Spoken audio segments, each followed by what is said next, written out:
April 12, 1861, the first shots in the American Civil War were fired on Fort Sumter. When the Confederate States of America declared war on the Union, many Confederate citizens rushed to join the military, hoping to defend their home state, as well as find adventure and win medals. However, once the men enlisted, they quickly found out that a soldier's life isn't exactly ideal. They also had to learn military discipline and law. Recruits were taught to obey orders without question, which included what to eat and where, what to do, and when and where to sleep. Volunteers would usually resent these restrictions. Even with precautions, both sides ended up severely lacking in discipline. Once they completed their training, companies were sent to actual war camps where they were to wait to be called to battle.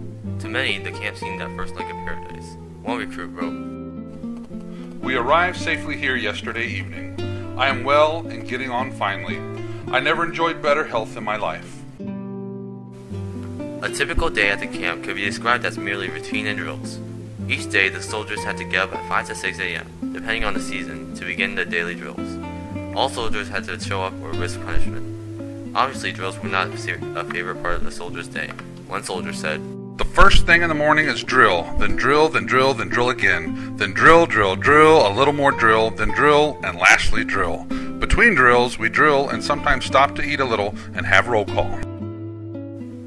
Sometimes the soldiers would get free periods in which they would entertain themselves by playing games such as races, baseball games, and occasionally snowball fights, as well as talking, writing, playing music or singing, or even gambling. Some soldiers even played pranks on each other, such as filling a bugle with water that would freeze overnight. Outside of drills and breaks, soldiers also had lists of daily chores. Many soldiers were assigned menial tasks such as chopping wood, guard duty, and feeding animals on site. By noon, the call for lunch would be signaled by bugles and drums playing roast. Besides meals, the soldiers' diet also included cornbread, coffee, or at least a coffee substitute made from peanuts, potatoes, peas, corn, or rye, and for many, tobacco and alcohol. Other than daily rations, soldiers were issued uniforms and other supplies. Upon arrival at camp, they were given pants, a white cotton shirt, drawers, socks, shoes, and a kepi, a type of flat hat.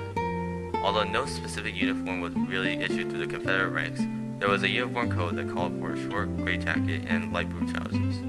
However, the most simply wore gray pants. Following uniforms came weapons.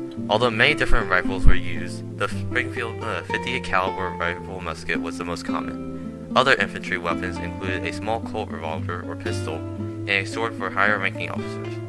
Along with weapons, soldiers were issued a lot of gear. This included knapsacks, blankets, wool, rubber to keep out rain, a leather cartridge box for up to 60 rounds of ammunition, a wooden canteen, a haversack, and eating utensils, which included flatware, a cup, and a plate. All of this would add to 40 or 50. Equipped and ready to go by dawn, soldiers approached battle with a confident attitude. In some cases, soldiers did not have to march far. Sometimes they would march for hours to get to the battlefield. During the battle, infantrymen formed two lines of common formation. Typically, a very high-ranked officer would give a speech before battle. During the first stages of the war, the infantrymen would move as a large company. However, both sides soon found out that it would be more strategic to move in smaller groups due to heavy losses. Both sides would make a lot of noise when in battle, and this caused something known as battle deafness. One soldier even said that he could not hear his own rifle during battle. One of the major disadvantages of the war was that smokeless gunpowder has not been invented yet, which added to the confusion. Long running battles by nightfall, fighting was discontinued. This did not necessarily mean that the battle was over. These nighttime breaks were for soldiers to eat, rest, and strategize. They would be up the next morning to continue the battle. Unfortunately, longer battles caused higher casualty rates. However, wounds were not the major cause of death. In fact, wound deaths were only a minority cause of death compared to none other than disease. Many Confederate soldiers had been isolated before the war and did not develop strong immunities to diseases such as smallpox, measles, and whooping cough. After battles, whatever was left of the soldiers would either return to their camps or keep pressing forward.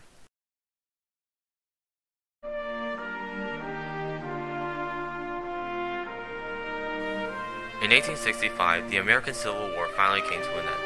A total of nearly 620,000 American soldiers died. About 258,000 were Confederates. Many surviving soldiers went back to their homes, which were often found destroyed. Some veterans suffered post-traumatic stress syndrome, while others became eternally disabled from injuries. Many Confederate veterans helped to form the United Confederate Veterans in 1889. Following the war, the reunited United States began its Reconstruction period as it left the bloody war behind. To this day, the Civil War that split up our nation ended up only to make it even stronger in the end.